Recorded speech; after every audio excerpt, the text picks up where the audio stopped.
Andalucía, para entenderla, hay que entender que es una cultura, es un país diferente al resto de los que constituyen el Estado español, ¿no? Sí tengo muchos escritos sobre la identidad cultural, política, pero etcétera, y con 5 fuentes. La fuente andalusí, que de alguna manera también subsumió a la tradición tanto tartésica como de la bética romana, etcétera, la andalusí, la judía, la castellana, la negroafricana y la gitana. Esas 5 fuentes son fundamentales de tener en cuenta para entender la cultura y los propios referentes identitarios actuales de Andalucía como pueblo.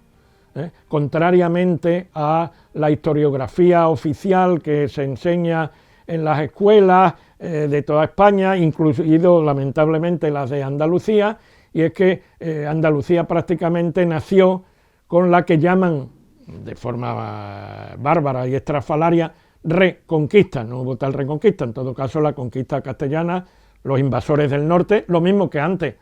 A la alta cultura andalusía autóctona había habido invasiones desde el sur de los imperios norteafricanos del desierto, almohades, Benin y tal, que fue también una invasión desde el sur. Y entonces esta invasión desde el norte intentó, y como han intentado en gran medida, el que Andalucía fuera una extensión de Castilla, ¿verdad? Castilla la Vieja, Castilla la Nueva y Castilla la Novísima, Andalucía. Bueno, yo tengo colegas, incluso en la propia universidad, de historia medieval, etcétera, que dicen que Andalucía no nació hasta 1248, que fue el año de la conquista de Sevilla por Fernando III, etcétera, o sea que la Giralda no es andaluza, porque claro, la Giralda la hicieron antes de 1248, aunque luego le pusieron la capucha en el siglo XVI, digamos, para terminarla a lo cristiano, ¿no? Que fue una violación en el sentido incluso física, cultural, como fue otra violación el construir nada menos que el Palacio de Carlos V con ese estilo, etcétera, en mitad de la Alhambra granadina, o la Catedral de Córdoba en mitad de una de las mezquitas bueno, más interesantes y más bellas del planeta, ¿no? Son violaciones culturales en el sentido estricto. Lo que pasa es que, claro, la importancia monumental e identitaria de esos monumentos, pues siguió a pesar, digamos, de ese disfraz. Este es un pueblo que ha sido muy dominado durante siglos, sigue estando en una posición de dependencia económica, de subalternidad política y de extractivismo cultural por parte de eso que llaman la marca España, ¿verdad?, que fagocita, digamos, es una operación de vampirismo.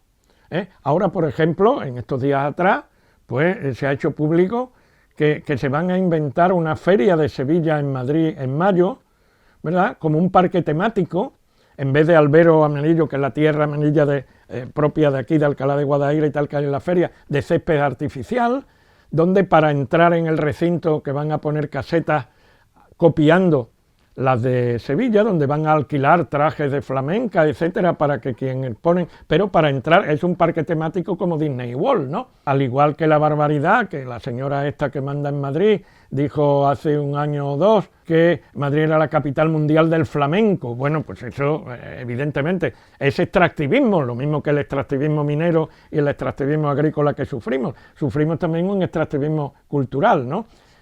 También desde, bueno, iba a decir desde los tiempos del franquismo, ciertamente, el Spain is different se vendió, cuando Fraga era ministro de Información y Turismo y tal, en los gobiernos de Franco, como quizá la referencia era fundamentalmente España diferente porque existe Andalucía. Claro, la exotización, ¿verdad?, el vaciamiento de los significados y de los contenidos populares de nuestras fiestas para presentarlo en un escaparate, pero además haciendo que no sean fiestas andaluzas, son ya fiestas españolas, ¿no? Y lo mismo a otros niveles. La copla andaluza la convirtieron en canción española. Bueno, Carlos Cano, el cantautor y una de las figuras más importantes del andalucismo en el último tercio del siglo XX, ya lo denunció, ¿verdad? Y él rescató en gran medida la copla andaluza denunciando que eso no era canción española, era copla andaluza adocenada y manipulada. Bueno, pues esto sigue así.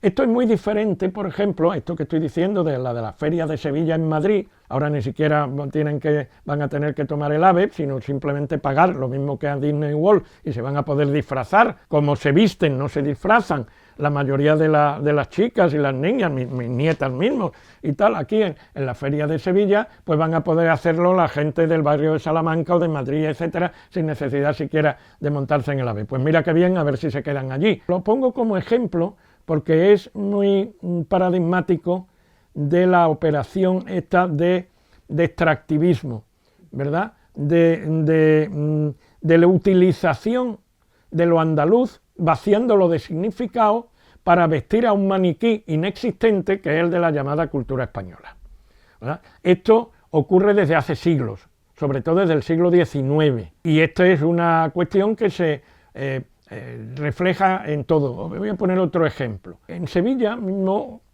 cuando la ocupación francesa, a principios del siglo XIX, los 3 años que hubo ocupación francesa de la ciudad, cuando los franceses evacuaron la ciudad, se llevaron decenas, bueno, más de 100 obras pictóricas que estaban en iglesias, en conventos, en colecciones particulares, etcétera. El mariscal Soult se las llevó, bueno, lo mismo que se llevaron obeliscos de Egipto, etcétera, ¿no? El colonialismo es eso, o digamos el latrocinio de elementos de países indo-afro-latinoamericanos, el área maya, o en fin, el colonialismo es así, ¿no?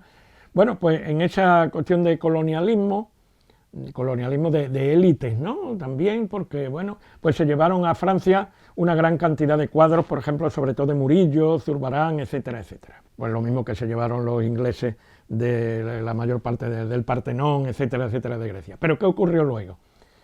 Que varias de esas obras fueron devueltas por Francia, sobre todo en la época del mariscal Pétain, colaboracionista de Hitler y los nazis, y en ese sentido compadre político de Franco.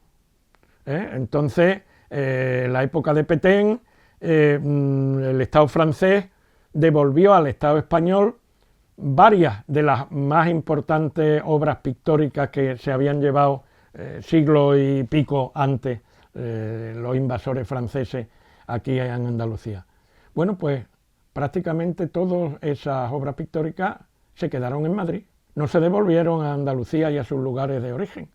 Están, digamos, secuestrados en el Museo del Prado, están secuestrados en la Academia de Bellas Artes de Madrid, están, bueno, y cuando hay descubrimientos arqueológicos, por ejemplo, muy importantes en Andalucía, como la Dama de Baza, que es casi, digamos, la equivalente de la famosa Dama de Elche, se la llevaron a Madrid en los años 80, 70 y tanto 80, para, bueno, restaurarla, estudiarla y tal, y allí se quedó, en el llamado Museo Arqueológico Nacional. Bueno, esto es colonialismo puro y duro, ¿verdad? Entonces, Andalucía ha sufrido de colonialismo interno, desde la época de la invasión castellana y luego de del sucesor directo del Reino de Castilla, que es el Estado español, que por cierto, como tal, no existió hasta el siglo XVIII, como más temprano. Este tipo de colonialismo interno es el que se refleja también a nivel de la enseñanza. Aquí no se estudia la historia de Andalucía, sino en todo caso la historia de España en Andalucía, que no es lo mismo. El cambio de preposición es fundamental. En vez de historia de Andalucía, Andalucía como un sujeto histórico, como un pueblo, no siempre igual, claro, evidentemente, con modificaciones, somos un pueblo mestizo en lo biológico y en lo cultural, efectivamente, pero un pueblo, por tanto, muchos creemos que eso significa una nación, más allá del grado de conciencia colectiva acerca de eso, porque esa conciencia colectiva, desde el siglo XIX, acentuadamente en el franquismo y continuando sin debilitarse en la época desde el final del franquismo hasta hoy, incluso en la llamada autonomía, etcétera, es silenciar y que los andaluces ignoren su propia historia, su propia identidad cultural, ¿verdad? Y, digamos, sea un factor de bloqueo del paso del sentimiento andaluz, que es muy fuerte, el que pase ese sentimiento andaluz a conciencia andalucista, a conciencia política, de que somos un pueblo, pero un pueblo en unas condiciones de dependencia económica, de subalternidad política y de extractivismo cultural.